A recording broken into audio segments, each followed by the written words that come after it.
Hello friends, ചെമ്പിനെ പോത്ത് സീരിയലിൻ്റെ ഒരു പുതുപുത്തൻ വിശേഷത്തിലേക്ക് എല്ലാവർക്കും സ്വാഗതം. വരാൻ പോകുന്ന ഒരു അടിപൊളി എപ്പിസോഡ് വിശേഷത്തിലേക്കാണ് നമ്മൾ പോകുന്നത്. അടിപൊളി എന്ന് പറഞ്ഞ പോലെ സൂപ്പർ എപ്പിസോഡ്. ഇത്രയും നാളെ നമ്മൾ കാത്തിരുന്ന ശ്രുതിയുടെ കള്ളത്തരങ്ങൾ, അതിലൊരു കള്ളത്തരം പൊളിയുവാണ് കേട്ടോ ചന്ദ്രയുടെ മുമ്പിൽ.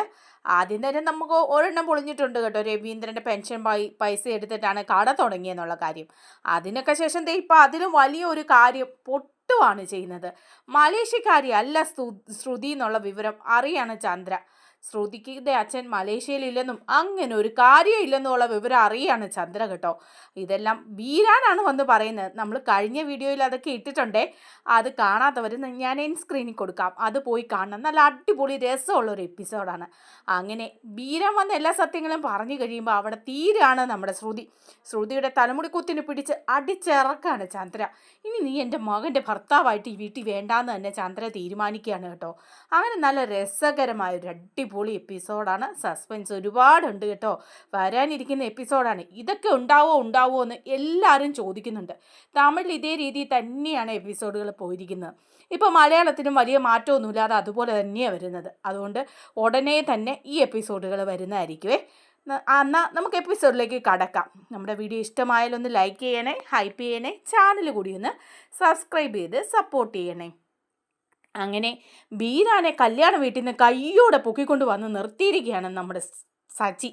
എന്നിട്ട് ചന്ദ്രയോടും രവിയോടുമായിട്ട് പറയുന്നുണ്ട്, ദേ ഇതാണ് വീരാൻ, ഇദ്ദേഹം ഇവിടെ ഇറച്ചിക്കട നടത്തുകയാണ് എന്ന് പറയാണ്. അപ്പോൾ ഒന്ന് ചന്ദ്ര ചോദിക്കുക, ഇത് നമ്മുടെ ശ്രുതിയുടെ ഇളയച്ചനല്ലേ? ശ്രുതി മോളുടെ ഇളയച്ചൻ മലേഷ്യയിലല്ലേ? ഇതെന്താ സച്ചി നീ ഇങ്ങനെ പേയും പിച്ചും ഒക്കെ പറയുന്നത്? ശ്രുതി മോളുടെ ഇളയച്ചൻ മലേഷ്യയിലാണെന്നുള്ള കാര്യം നിനക്കറിയില്ലേ എന്ന് ചോദിക്കുക. അപ്പോൾ ഉടനെ സച്ചി പറയാം, ദേ ഇദ്ദേഹം ഇവിടെ അടുത്ത് ഇറച്ചിക്കട നടത്തുക. ഈ സ്ഥലം വിട്ടിട്ട് ഇദ്ദേഹം വേറെ എങ്ങോട്ടും പോയിട്ടില്ല. മലേഷ്യയിൽ പോയിട്ട് ഒരു പാസ്പോർട്ട് പോലും ഇദ്ദേഹത്തിനില്ല. അങ്ങനെയുള്ള ഇദ്ദേഹം എങ്ങനെ മലേഷ്യയിൽ പോയെന്നാ പറയുന്നത്? ഈ ബീരാൻ ഇവിടെ തന്നെയുള്ള ആളാന്ന് പറയാം. അപ്പോൾ രവി ചോദിക്കുന്നുണ്ട്, അപ്പോൾ ശ്രുതിയുടെ ഇളയച്ചനാന്നും പറഞ്ഞു വന്നത് ഈ ബീരാൻ തന്നെയല്ലേ എന്ന് ചോദിക്കുകയാണ്.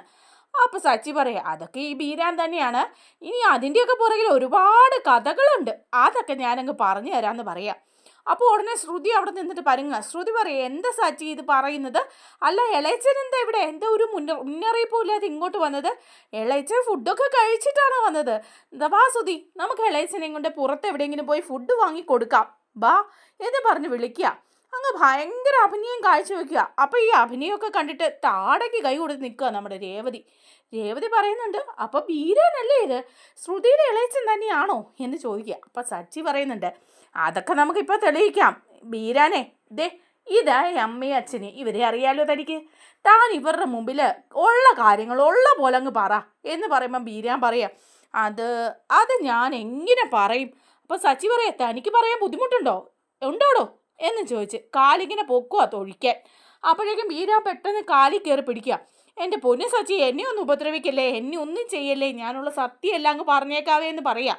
എന്നാൽ താൻ ആദ്യം തൊട്ട് തുടങ്ങട്ടെ, പറ എന്ന് പറയാം. അപ്പോഴേക്കും ബീരാൻ പറയാം, അത് ഞാനുള്ള കാര്യം ഞാൻ പറയാം. ഈ കുടുംബമായിട്ട് എനിക്ക് നല്ല ബന്ധമാണ്. ഇപ്പം നിങ്ങളൊക്കെ നല്ല മനുഷ്യരാ. നിങ്ങളെ ആരെയും ഉപദ്രവിക്കണമെന്ന് വിചാരിച്ചിട്ടല്ല ഞാൻ ഈ പണി ചെയ്തത് കേട്ടോ. ഞാൻ ചെയ്തത് കള്ളത്തരായിപ്പോയി, തെറ്റായിപ്പോയി. അതിന് നിങ്ങൾ തരുന്ന എന്ത് ശിക്ഷയും ഏറ്റെടുക്കാൻ ഞാൻ തയ്യാറുമാണ്. പക്ഷേ ഞാൻ പെട്ടുപോയതാ. ദേ ഈ പെൺകുട്ടി ഉണ്ടല്ലോ, ഈ പെൺകുട്ടി പറഞ്ഞപ്പം ഞാൻ അങ്ങനെ അങ്ങ് അഭിനയിച്ച് പോയതാ. ഇതിൻ്റെ പേരിൽ ഇത്രയും വലിയ പ്രശ്നം ഉണ്ടാവുമെന്നും ഇത്രയും വലിയ കള്ളത്തരാണ് ഈ പെൺകൊച്ച് കാണിക്കുന്നതെന്നും ഒന്നും എനിക്ക് മനസ്സിലായില്ല. അതുകൊണ്ട് ഞാൻ പെട്ടുപോയതാ. ഞാൻ ബീരാൻ തന്നെയാ ഇവിടെ ഇറച്ചിക്കട നടത്തിക്കൊണ്ടിരിക്കുക. അല്ലാതെ ഞാനൊരു മലേഷ്യക്കാരനും അല്ല. ഞാൻ മലേഷ്യ കണ്ടിട്ട് പോലുമില്ല. എനിക്കൊരു പാസ്പോർട്ട് പോലുമില്ല. ദേ ഈ പെൺകൊച്ചിനെ എനിക്കറിയേയില്ല. ഈ പെൺകൊച്ച് പറഞ്ഞത് കുറച്ച് പണം തരാം ഒന്ന് അഭിനയിക്കണമെന്ന്. അപ്പം ഞാൻ ഇതിൻ്റെ ഇളയച്ചനായിട്ട് ഇവിടെ വന്ന് അങ്ങ് തകർത്ത് അഭിനയിച്ചു. എൻ്റെ അഭിനയം നന്നായാൽ എനിക്കൊരു സിനിമയിൽ അവസരം തരാമെന്നും ഈ കൊച്ചിൻ്റെ കൂട്ടുകാരി മീരയും കൂടി പറഞ്ഞു. അതിനാ ഞാൻ ഇങ്ങനെയൊക്കെ ചെയ്തതെന്ന് പറയുമ്പോഴേക്കും രവി ചോദിക്കുക, എന്താ ഈ കേൾക്കുന്നൊക്കെ? ശ്രുതി എന്താ ഇത്? നിനക്ക് ഈ ബീരാനെ അറിയാമോ എന്ന് ചോദിക്കുക.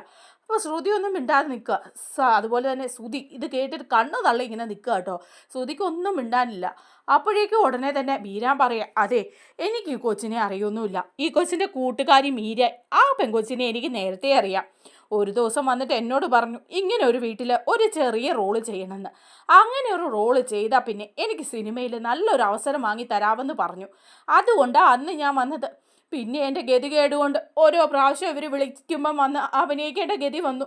അതുകൊണ്ടാണ് ചെയ്തത്. എല്ലാവരും എന്നോട് ക്ഷമിക്കണം എന്ന് പറഞ്ഞ നിലത്തേക്ക് അങ്ങ് കാലിലേക്ക് വീഴുക എല്ലാവരുടെയും കൂടെ ആയിട്ട് കേട്ടോ ബീരാൻ.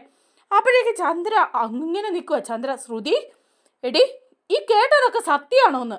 അപ്പോൾ ശ്രുതി പറയാം അത് അങ്ങനെ ഒരു അവസരത്തിൽ.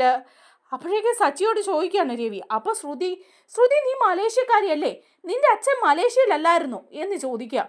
അപ്പോഴേക്കും ശ്രുതി പറയാം അല്ല, എൻ്റെ അച്ഛൻ മലേഷ്യയിലൊന്നും അല്ല, ഞാൻ പറഞ്ഞതൊക്കെ കള്ളവാ. അന്നത്തെ സമയത്ത് പിടിച്ചു നിൽക്കാൻ വേണ്ടി ഈ ബീരാനെ കൊണ്ട് ഞാൻ അഭിനയിപ്പിച്ചതാ എന്ന് പറയാം.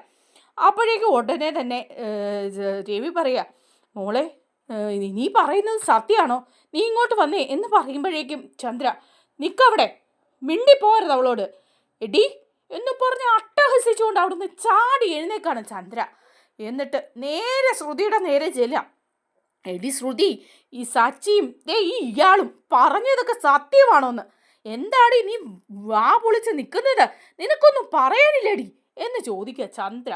അപ്പോഴേക്കും പേടിച്ച് വിറച്ച് നമ്മുടെ ശ്രുതി നിൽക്കുക. ശ്രുതി അത് ഞാൻ ആ സമയം ആൻറ്റി എന്നൊക്കെ ഇങ്ങനെ പറയാം. നീ ഒരക്ഷരം മിണ്ടി പോരുത്, നീ ഇപ്പോൾ ഈ പറഞ്ഞത് സത്യമാണോന്നാണ് എനിക്കറിയേണ്ടത്.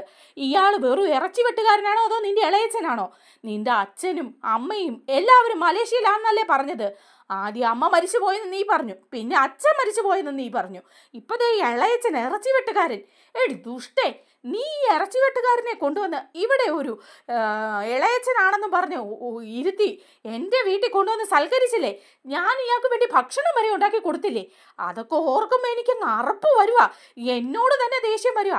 എനിക്കിതിനു മുമ്പ് എന്നോട് ഇത്രയും ദേഷ്യം വന്നിട്ടില്ല, ഇപ്പം നീ കാരണം എന്നോട് തന്നെ എനിക്ക് ദേഷ്യം വരിക എന്നൊക്കെ പറഞ്ഞങ്ങ് തകർക്കുവാണ്.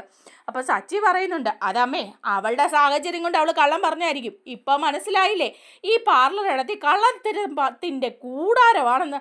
അപ്പോഴേക്ക് ശ്രുതി പറയാം അതാ എന്താ എന്താ എന്താ ഇത്, എനിക്കൊന്നും മനസ്സിലാവുന്നില്ല, എന്താ ശ്രുതി ഇത് എന്നൊക്കെ ചോദിച്ചുകൊണ്ട് വരിക. അപ്പോൾ ഉടനെ തന്നെ സച്ചി പറയാം എടാ പോട്ട ശ്രുതി, നീയേ MA അതിൻ്റെ അപ്പുറമൊക്കെ എടുത്തു വച്ചിരിക്കുകയല്ലേ, പുറത്തൊരു ബോർഡും വച്ചിട്ടുണ്ട്. അതെ, വിദ്യാഭ്യാസത്തിൻ്റെ കാര്യത്തിൽ നിനക്ക് ആ വച്ചിരിക്കുന്ന ബോർഡ് മാറ്റിയിട്ട് ആ പേരിൻ്റെ സ്ഥാനത്തെ പാർലർ ഇടത്തിയുടെ പേര് വെക്കണം. കാരണം എന്താണെന്ന് വെച്ചാലേ നിന്നെക്കാളും 4 ഇരട്ടി ബുദ്ധിയും കഴിവാ പാർലർ ഇടത്തേക്ക്. അതുകൊണ്ടല്ലേ ഇത്രയധികം കള്ളത്തരം പറഞ്ഞ് ഇവിടെ കൂടിയത്. ആദ്യം അച്ഛൻ്റെ പണം എടുത്ത് ബിസിനസ് തുടങ്ങിയിട്ട് അത് നിങ്ങളുടെ സ്വന്തമാണെന്ന് പറഞ്ഞു. ഇപ്പതേ മലേഷ്യയിലെ അച്ഛൻ ജയിലിൽ കിടക്കുന്നെന്നും പണം അയച്ചു തരുന്നെന്നും ഒക്കെ ഇവള് പറഞ്ഞു. ഇതെല്ലാം കള്ളത്തരല്ലേടാ പൊട്ടാ, നിന്റെ ഭാര്യയ്ക്കേടാ നിന്നേക്കാൾ കൂടുതൽ വിദ്യാഭ്യാസവും വിവരവും ഒക്കെ ഉള്ളതെന്ന് മനസ്സിലായില്ലേ എന്ന് പറയുമ്പോഴേക്കും ഉടനെ ശ്രുതി നീ പറഞ്ഞത് നീ അപ്പം എന്നെ പറ്റിക്കായിരുന്നോടി എന്ന് ചോദിക്കുക. അപ്പം ചന്ദ്ര മാറി നിൽക്കണ നാണം കെട്ടവനെ, നിന്റെ ഭാര്യ ഇത്രയൊക്കെ നിന്നെ പറ്റിച്ച കൂടെ കാണുന്നിട്ട് നിനക്കത് മനസ്സിലാക്കാൻ സാധിച്ചോ? ഇല്ലല്ലോ, ഇനി നീ ഒന്നും മിണ്ടണ്ട, നീ മാറി നിൽക്ക് എന്ന് പറയണം. അപ്പോഴേക്കും ശ്രുതി അങ്ങ് പേടിച്ച് മാറി നിൽക്കുക. അപ്പോൾ ചന്ദ്ര ഇപ്പം എനിക്ക് മനസ്സിലായി നീ ചെയ്തു കൂട്ടിയതൊക്കെ എന്താണെന്ന്. ഇവരൊക്കെ പറയുമ്പം നീ എന്താ വിചാരിച്ചത് എന്ന് പറയുക.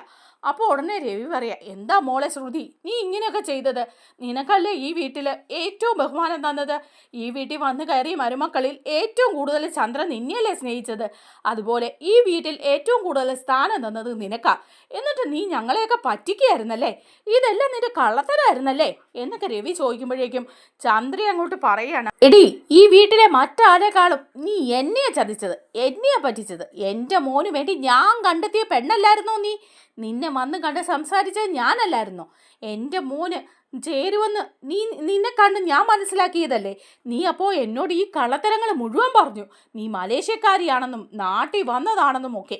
അതൊക്കെ കണ്ട് കണ്ണ് മഞ്ഞളിച്ച് ഞാൻ എൻ്റെ മകന് വേണ്ടിയിട്ട് നിന്നെ ആലോചിച്ചില്ലടി പേരും കള്ളി, എന്നിട്ട് നീ എന്നെ ചതിക്കുകയായിരുന്നു അല്ലേ, ഈ കുരിശിനെയാണല്ലോ എൻ്റെ മകന് വേണ്ടി ഞാൻ കണ്ടുപിടിച്ച് കൊടുത്തത്, ഇങ്ങനെ ഒരു പെരുങ്കളിയാണല്ലോ എനിക്ക് ഈ ഗതി വന്നല്ലോ. നീ ഒരു കാര്യം ഓർത്തോ ശ്രുതി, ഇനി നീ അനുഭവിക്കാൻ പോകുന്നേ ഉള്ളൂ, ഈ ചന്ദ്ര നിന്നെ വെറുതെ വിടുമെന്ന് നീ ഓർക്കേ വേണ്ട എന്ന് പറയാ. അപ്പം രവി പറയുന്നുണ്ട് എന്തിനാ ചന്ദ്രൻ നീ ഇപ്പം അവളോട് ഈ ബഹളം വയ്ക്കുന്നത്, നീ അവളോട് കാര്യങ്ങൾ ചോദിച്ച് മനസ്സിലാക്ക്. എന്ത് കാര്യം രവിയേട്ടാ ഇനി ചോദിച്ച് മനസ്സിലാക്കാനുള്ളത്, ഒന്നും ചോദിച്ച് മനസ്സിലാക്കാനില്ല, എനിക്കിനി ഒരു തീരുമാനമുള്ളൂ, ദേ ഇവള് ഈ ശ്രുതി ഈ വീട്ടിലുണ്ടാവില്ല, ഈ വീട്ടിൽ ഇനി ഇവള് നിൽക്കില്ല, എൻ്റെ വീട്ടിൽ ഇവള് വാഴില്ല. അപ്പോൾ ഉടനെ തന്നെ രേവതി പറയാ, അതെന്താ അമ്മേ അങ്ങനെ പറയുന്നത്? അങ്ങനെ ശ്രുതിയെ ഇറക്കി വിടാൻ പറ്റുമോ? ശ്രുതിയോട് കാര്യങ്ങൾ ചോദിച്ച് മനസ്സിലാക്കുക. തെറ്റ് ആർക്കായാലും പറ്റിപ്പോവും. അത് നീ ആരാടി അതൊക്കെ പറയാൻ? നീ എന്നെ ഉപദേശിക്കാറായോ എന്ന് രേവതിയോട് ചോദിക്കുക ചന്ദ്ര. അപ്പം സച്ചി പറയുന്നുണ്ട്, എന്നാലും പാർലർ നടത്തി ചെയ്തത് തെറ്റ് തന്നെയാ, കള്ളത്തരവാ. ആ കള്ളത്തരങ്ങളൊക്കെ ഇപ്പം നമുക്ക് മനസ്സിലായി എന്ന് പറഞ്ഞ് പാർലർ നടത്തി വെറുതെ അങ്ങ് ഇറക്കി വിടാൻ പറ്റുമോ? അപ്പം ചന്ദ്ര പറയാം, ഞാൻ അതൊക്കെ തീരുമാനിച്ച കാര്യം. ഇവൾ ഇനി എൻ്റെ വീട്ടിൽ വാഴില്ല. എൻ്റെ മോൻ്റെ ഭാര്യയായിട്ട് ഈ വീട്ടിൽ ഇവള് വേണ്ട, ഇറങ്ങടി പുറത്തെന്ന് പറഞ്ഞ് ശ്രുതിയുടെ തലമുടി കുത്തിന് പിടിച്ച് തള്ളാണ് മുറ്റത്തേക്ക് കേട്ടോ. അപ്പോൾ ശ്രുതി, ആൻറ്റി എന്നോട് ക്ഷമിക്കണം, ആ സമയത്ത് അങ്ങനെ എൻ്റെ നാക്കി വന്നതാ. പിന്നെ ഓരോ കള്ളത്തരങ്ങളും തെളിയിക്കാൻ വേണ്ടിയിട്ട്. ചന്ദ്ര പറയാം, മിണ്ടരുത്, നിന്നെ എടുത്ത് തലയിൽ വെച്ച് ആടുകയല്ലായിരുന്നോ ഞാൻ? ഇവളുമാരുടെയൊക്കെ മുമ്പിൽ നിന്നെ എടുത്ത് ഞാൻ തലയിൽ വച്ചിരിക്കല്ലായിരുന്നോ? ഇതേ ഇപ്പോഴും കൂടി എല്ലാവരോടും എൻ്റെ മരുമോളെ കുറിച്ച് ഞാൻ നല്ലത് പറഞ്ഞിട്ട് വരിക. എൻ്റെ മൂത്ത മരുമോൾ നല്ലതാണെന്നും അവൾ ഒരുപാട് പണമുള്ള വീട്ടിലെയാണെന്നും നല്ല സ്വഭാവമുള്ളവളാണെന്നും ഒക്കെ ഞാൻ എല്ലാവരോടും വിളമ്പിട്ട് വരുവാടി. എന്നിട്ട് എന്നെ തന്നെ പറ്റിച്ചു, നാടകം കളിക്കുകയായിരുന്നല്ലേ? നീ ഇനി ഈ വീട്ടിൽ വേണ്ട, ഞാൻ നിന്നെ ഇറക്കി വിടുകയാണെന്ന് പറയാം. അപ്പോൾ പെട്ടെന്ന് രേവതി വീണ്ടും ചെല്ലുക. അത് അമ്മേ, ശ്രുതിയെ അങ്ങനെ ഇറക്കി വിടാതെ ശ്രുതിയെ ഇങ്ങോട്ട് വിളിക്ക്, ശ്രുതി ഇങ്ങോട്ട് കയറി വാ, അകത്തേക്ക് കയറി വാ ശ്രുതി എന്ന് പറയാം.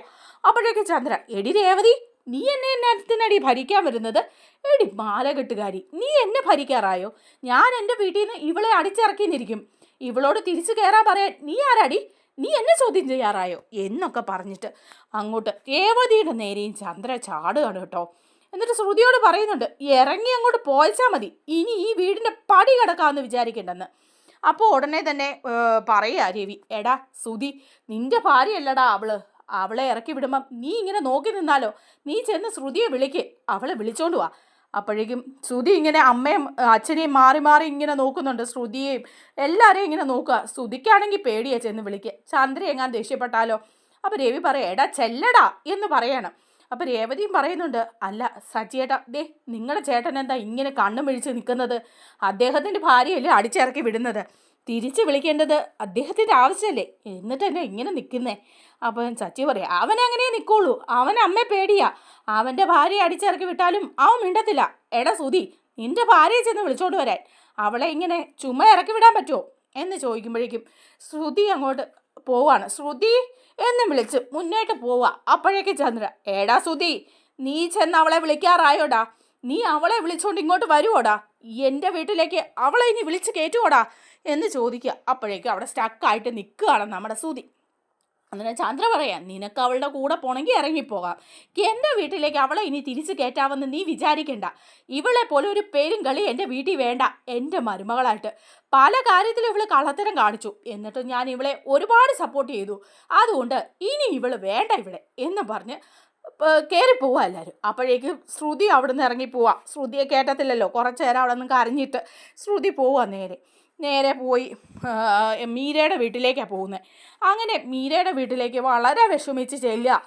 അപ്പം ഈ കോണിങ്കല്ലടിക്കുമ്പോൾ മീര ഇറങ്ങി വരിക. അപ്പം മീര ചോദിക്കുന്നുണ്ട്, എന്താ ശ്രുതി, നീ എന്താ ഇപ്പം ഇങ്ങോട്ട് വന്നേ? നിൻ്റെ മുഖമൊക്കെ എന്താ വല്ലാതിരിക്കുന്നത്? അവിടെ എന്തെങ്കിലും പ്രശ്നമുണ്ടോ എന്ന് ചോദിക്കുക. അപ്പോൾ ശ്രുതി പറയാം, പ്രശ്നങ്ങളേ ഉള്ളൂ, എല്ലാ പ്രശ്നങ്ങളായി, ആകെ മൊത്തം പൊട്ടി. ആ ബീരാനുണ്ടല്ലോ, അയാൾ വീട്ടിൽ വന്നു. അപ്പോഴേക്കും ഉടനെ തന്നെ ചോദിക്കാം ബീരാൻ വീട്ടിൽ വന്നോ? അതെങ്ങനെയാണ് ബീരാൻ വീട്ടിൽ വന്നത്? ആരാ ബീരാനെ വീട്ടിൽ കൊണ്ടുവന്നേ? എന്നിട്ട് എന്താ പ്രശ്നമായേ? ഇളയച്ചനാണെന്നല്ലേ നീ പറഞ്ഞത്? ഇളയച്ചൻ സച്ചി കൂടെ പിടിച്ചുകൊണ്ട് വന്നു ബീരാന്. ഒരു കല്യാണത്തിന് പോകുന്ന കാര്യം ഞാൻ നിന്നോട് പറഞ്ഞില്ലായിരുന്നോ? അത് ബീരാൻ്റെ മരുമോൻ്റെ കല്യാണമായിരുന്നു, അതിനാ ഞങ്ങളെല്ലാവരും കൂടി പോയത്. അവിടെ ചെന്നപ്പം ബീരാനെ സച്ചി കണ്ടു. ബീരാനെ കയ്യോടെ പോക്കി വീട്ടിൽ കൊണ്ടുവന്ന് എല്ലാവരുടെയും മുമ്പിൽ നിർത്തി ചോദ്യം ചെയ്തു. ബീരാൻ എല്ലാ സത്യങ്ങളും വിളിച്ചു പറഞ്ഞു. എൻ്റെ ദൈവമേ, ഇങ്ങനെയൊക്കെ സംഭവിച്ചോ? നീ ബീരാൻ്റെ ബന്ധുവിൻ്റെ കല്യാണത്തിനാണോ പോയത്? ഹോ, എന്ത് ചെയ്യാനാ? ഈ കല്യാണക്കുറി നീ കണ്ടോ എന്നും പറഞ്ഞ മീര ഒരു കല്യാണക്കുറി എടുത്ത് കാണിക്കുക ശ്രുതിയെ. ഈ കല്യാണത്തിനാണോ നീ പോയതെന്ന് ചോദിക്കുക. അപ്പം ശ്രുതി പറയാം, അതെ, ഈ കല്യാണത്തിനാണ് ഞാൻ പോയത്. എന്താ, നിന്നെയും വിളിച്ചിട്ടുണ്ടായിരുന്ന ഈ കല്യാണം? പിന്നെ ബീരാൻ എന്നെയും വിളിച്ചതാ. ഞാൻ പക്ഷേ പോയില്ല. ആ സമയത്ത് നീ ഇത് പറഞ്ഞിരുന്നെങ്കിൽ ഞാൻ ഓർത്തില്ലല്ലോ. ബീരാൻ്റെ ബന്ധുവിൻ്റെ കല്യാണമാണെന്ന് അറിഞ്ഞിരുന്നെങ്കിൽ. എടി നീ ഇത് നേരത്തെ പറഞ്ഞിരുന്നെങ്കിൽ ഞാൻ വീട്ടിൽ എന്തെങ്കിലുമൊക്കെ കള്ളത്തരം പറഞ്ഞ് ആ കല്യാണത്തിന് പോകാതിരുന്നേനെ. എങ്ങനെയെങ്കിലും അത് മുടക്കിയേനെ. അല്ല, ബീരാനെ അവിടെ നിന്ന് ഇങ്ങനെ മാറ്റിയേനെ. ഇതെന്താ ഇതിപ്പോൾ? എല്ലാവരും അറിഞ്ഞു, ആകെ മൊത്തം പ്രശ്നമായി. എന്നിട്ട് നിൻ്റെ അമ്മായിയമ്മ നിന്നോട് ദേഷ്യപ്പെട്ടോന്ന് അവരുടെ തലമുടി കുത്തിന് പിടിച്ച് മുറ്റത്തിറക്കി വിട്ടു. ഇനി അങ്ങോട്ട് കയറണ്ട, അവരുടെ മകൻ്റെ ഭാര്യയായിട്ടും അവരുടെ മരുമോളായിട്ടും ആ വീട്ടിൽ വീണ്ട എന്നും പറഞ്ഞ് എന്നെ പറയാത്തതൊന്നുമില്ല. അടിച്ചിറക്കി വിട്ടാ തള്ള എന്നെ. ഇനി ഞാൻ എങ്ങനെ അവിടെ കയറി കൂടുമെന്ന് എനിക്കറിയില്ല എന്ന് പറയാം. അപ്പോൾ ഉടനെ മീര ചോദിക്കുക, എടി അവരിനി നിന്നെ ഇറക്കി വിട്ടെങ്കിൽ പിന്നെ എങ്ങനെയാണ് നീ ഇനി തിരിച്ചു കയറുന്നേ? നിനക്ക് ഇത്രയ്ക്കൊക്കെ ധൈര്യമുണ്ടോ എന്ന് ചോദിക്കുകയാണ്. പിന്നല്ലാതെ ഞാൻ തിരിച്ചു കയറാതിരിക്കേണ്ട കാര്യമൊന്നും എനിക്കില്ലല്ലോ. ഞാൻ ആ വീട്ടിലെ മരുമോളല്ലേ, അവിടുത്തെ സുധിയുടെ ഭാര്യയല്ലേ. അതുകൊണ്ട് അങ്ങോട്ട് ഞാൻ തിരിച്ചു കയറുക തന്നെ ചെയ്യും. സുധി ഉണ്ടല്ലോ അവിടെ. സുധിയെ വിട്ടിട്ട് എനിക്ക് ജീവിക്കാനൊന്നും പറ്റില്ല. സുധിക്ക് വേണ്ടിയിട്ടാണ് ഞാൻ ഈ കള്ളത്തരങ്ങളെല്ലാം പറഞ്ഞത്. അതുകൊണ്ട് അവനെ വിട്ടു പോരാനൊന്നും എനിക്ക് പറ്റില്ല. അവൻ്റെ ഭാര്യ എന്നുള്ളൊരു പദവി ഉണ്ടല്ലോ. ആരും എന്നെ ഇഷ്ടപ്പെട്ടില്ലെങ്കിലും ഞാൻ അവിടെ ചെല്ലും. ഇനിയിപ്പോൾ ചെന്ന് കഴിഞ്ഞാൽ ആ വീട്ടിൽ രേവതിയേക്കാളും ഒക്കെ താഴെയായിരിക്കും എൻ്റെ സ്ഥാനം. എൻ്റെ അമ്മായിയമ്മ ഞാൻ പണമില്ലാത്തവളാണെന്ന് അറിഞ്ഞതുകൊണ്ട് തന്നെ ഇനി എന്നെ അവിടെ ഒരു വേലക്കാരിയെ പോലെയേ കാണുള്ളൂ. എന്നാലും ഞാൻ അവിടെ ചെല്ലും. അവരെ അങ്ങനെ വെറുതെ ഒന്നും വിടുകയല്ല. എനിക്ക് അവിടെ ചെല്ലാനുള്ള അവകാശമുണ്ട്, നിയമപരമായ അവകാശം. ഞാൻ ചെല്ലും എന്ന് പറയാണ്. അപ്പോൾ ഉടനെ മീര ചോദിക്കുക, എടി നിനക്ക് ഇത്രയൊക്കെ ധൈര്യമുണ്ടോ ഇത്രയൊക്കെ കള്ളത്തരങ്ങൾ കാണിച്ചിട്ട്? പിന്നെ ഞാനൊരു കാര്യം ചോദിക്കട്ടെ, നീ നേരത്തെ കല്യാണം കഴിച്ചതാണെന്നും നിനക്കൊരു മകനുണ്ടെന്നും ഒക്കെ അവരറിഞ്ഞോ? ആ സത്യങ്ങളും കൂടി അവരറിഞ്ഞോ എന്ന് ചോദിക്കുമ്പോൾ ശ്രുതിയുടെ നെഞ്ചിൽ കൂടി ഒരു ഇടുത്തി പോവുക. ശ്രുതി പറയുക, എന്താണ് നീ ഇങ്ങനെ ചങ്കി കുത്തുന്ന വർത്തമാനം പറഞ്ഞത്? ഇത്രയൊക്കെ അറിഞ്ഞപ്പോൾ തന്നെ അവിടെ നിന്നെ അടിച്ചിറക്കി വിട്ടു. ഇനിയിപ്പം ഞാനൊന്ന് കല്യാണം കഴിച്ചതാണെന്ന് ഒരു കൊച്ചുണ്ടെന്ന് പറഞ്ഞാൽ എന്താവും? അതൊന്നും അവരറിഞ്ഞിട്ടില്ല, അവരറിയേയില്ല. നീ അതോർത്ത് ടെൻഷൻ അടിക്കുകയും വേണ്ട എന്ന് പറയാം. അപ്പോൾ മീര പറയാം, നിനക്ക് അപാരമായിട്ടുള്ള മനക്കെട്ടി തന്നെയാണ് കേട്ടോ. അതുകൊണ്ടാണ് എനിക്കൊന്നും ഇങ്ങനെ പിടിച്ചു നിൽക്കാനൊന്നും പറ്റില്ല. ഇനി നിനക്കൊരു കുഞ്ഞുണ്ടെന്നും കൂടി അവരറിഞ്ഞാൽ ഇതിലും വലിയ പുകിലാവും. ഇതിൻ്റെ പേരിൽ ഇനി എന്നെ ചോദ്യം ചെയ്യാനെങ്ങാനും അവർ വരുവാ. എനിക്കും ആകെപ്പാടെ മനസ്സമാധാനം പോയല്ലോ എന്ന് പറയണം. അപ്പോൾ ഉടനെ ശ്രുതി പറയാം, നിനക്കെന്ത് മനസ്സമാധാനം പോകാനാ? ഞാൻ തിരിച്ചങ്ങോട്ട് തന്നെ പോവും. അവർക്ക് എന്താ ചെയ്യാൻ പറ്റുന്നതെന്ന് വെച്ചാൽ നോക്കട്ടെ. കുറച്ച് ദിവസം കഴിഞ്ഞേ പോകുന്നുള്ളൂ. പക്ഷെ ഞാൻ അങ്ങോട്ട് പോകും. അങ്ങനെ ശ്രുതിയെ വിട്ടുകളഞ്ഞ് ജീവിക്കാനൊന്നും എനിക്ക് പറ്റില്ല. അതിലൊക്കെ കഷ്ടം ആ സച്ചി. അവനെ ഇതിനെല്ലാം കാരണം. അവൻ ആ ബീരാനെ പൊക്കിക്കൊണ്ട് വന്ന് അവിടെ ഈ പ്രശ്നങ്ങൾ മുഴുവൻ ഉണ്ടാക്കിയത്. അവനും അവളും കൂടിയാ ഇതെല്ലാം ഉണ്ടാക്കിയത് എന്നൊക്കെ പറഞ്ഞ് ശ്രുതി അവിടെ നിൽക്കാം.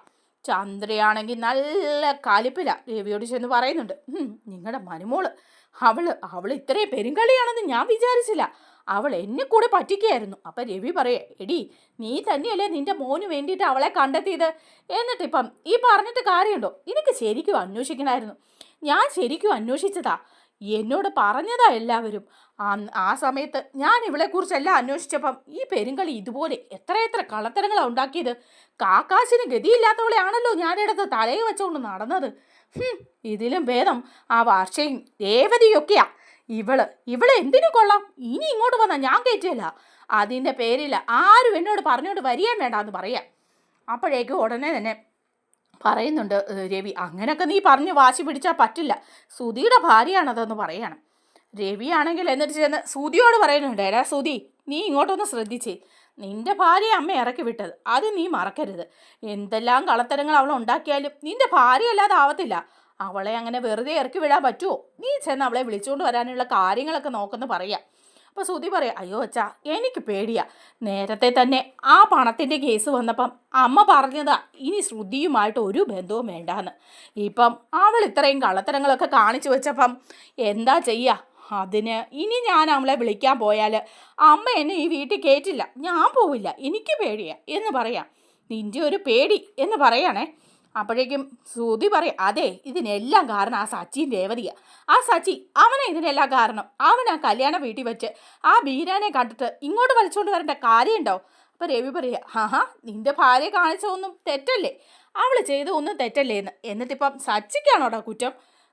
അതെ, അവൻ ആ ബീരാനെ പിടിച്ച് ഇവിടെ കൊണ്ടുവന്ന് എല്ലാവരുടെയും മുമ്പിൽ വെച്ച് ഈ സദ്യയെല്ലാം വിളിച്ച് പറയിപ്പിക്കേണ്ട കാര്യമൊന്നുമില്ലായിരുന്നു. അതുകൊണ്ടല്ലേ ഇപ്പം ശ്രുതി പിടിക്കപ്പെട്ടത്. അപ്പം ശ്രുതി പിടിക്കപ്പെട്ടതല്ലേ ഉള്ളൂ. നിന്നെ ഇത്രയും നാളും അവൾ മണ്ടിയാക്കിയതിലൊന്നുമില്ല. എടാ മണ്ട, നിനക്ക് ഈ സത്യങ്ങൾ വല്ല അറിയാമായിരുന്നോ? ഇവൾ ഇങ്ങനെയുള്ള കാര്യങ്ങൾ വല്ല നിന്നോട് പറഞ്ഞിട്ടുണ്ടോ? ഇല്ലല്ലോ. എന്നിട്ട് ഇപ്പം സച്ചിക്കും രേവതിക്കും കുറ്റം. ശരി, അവൾ പോട്ടെ, നീ ഇങ്ങനെ വായും പൊളിച്ചിരുന്നോ, അമ്മയെ പേടിച്ച് നീ ഇങ്ങനെ തന്നെ ഇരുന്നോ എന്ന് പറയുകയാണ് കേട്ടോ. അങ്ങനെ നല്ല ഒരു അടിപൊളി എപ്പിസോഡാണ്. അങ്ങനെ നമ്മുടെ ശ്രുതി തിരിച്ചു പോയിരിക്കുകയാണ്. പക്ഷേ നമ്മുടെ രവിയാണെങ്കിൽ ചിന്തിക്കുന്നുണ്ട്, മരുമോളല്ലേ പോയതല്ലേ, അവളെ എങ്ങനെയും തിരിച്ചു കൊണ്ടുവരണ്ടേ, അതിനായിട്ട് എന്തെങ്കിലുമൊക്കെ ചെയ്യണ്ടേ എന്ന് വിചാരിച്ചിട്ട് നമ്മുടെ അച്ചമ്മയൊക്കെ വിളിച്ചു വരുത്തുന്നുള്ള കിട്ടിയില്ല എപ്പിസോഡുകൾ വരാൻ പോകുന്നുണ്ട് കേട്ടോ. നമ്മുടെ വീഡിയോ ഇഷ്ടമായാൽ ഒന്ന് ലൈക്ക് ചെയ്യണേ, ഹൈപ്പ് ചെയ്യണേ, ചാനൽ കൂടി ഒന്ന് സബ്സ്ക്രൈബ് ചെയ്ത് സപ്പോർട്ട് ചെയ്യണേ. താങ്ക്